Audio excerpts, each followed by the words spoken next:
Major back and forth here. In just a few hours, a strict immigration enforcement law down in Texas heading back to court after it was given the green light and then a last-minute hold. This is that law we've been covering extensively for you.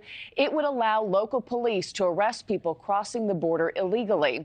The Fifth Circuit Court of Appeals temporarily blocking it late Tuesday night when just hours before the Supreme Court allowed the law to take effect, rejecting a Biden administration request to keep Texas's SB 4 from being enforced while it's challenged in the lower courts. Jorge Ventura is in San Antonio for us this morning. Jorge, how much longer before this is decided once and for all?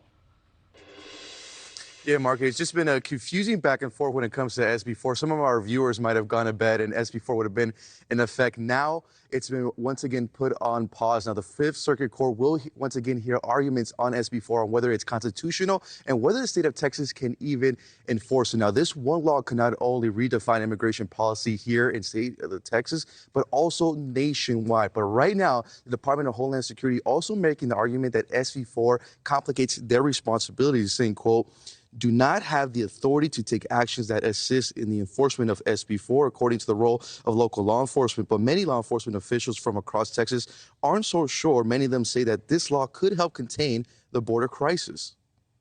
The illegals will be incarcerated, and then we'll rely on the government to use 287G, which is delegated authority to allow local law enforcement agencies to hold illegal aliens and then have ICE pick them up on detainers and then send them back to Mexico. I'm a little stuck in the middle. I agree this is, while it's a federal issue, I think even the federal government, the current administration, has admitted that they're behind the game. It is the mission of the Fort Worth Police Department to serve every member of our community. And our day-to-day commitment to that mission will not change with the passage of Senate Bill 4.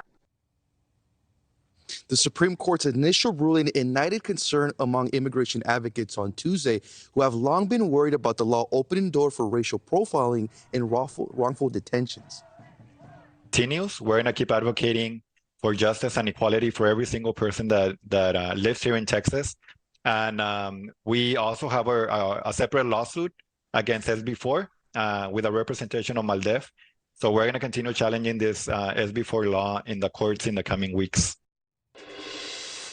And Marky, regardless of what happens in the Fifth Circuit today, arguments will continue to be heard for the next month on whether SB 4 is constitutional and the state of Texas can enforce it. So do expect this case to once again could end up in the Supreme Court again, Marky. Yeah, the legal fight far from over, and talk about a whirlwind of a 24 hours. Jorge Ventura, thanks so much.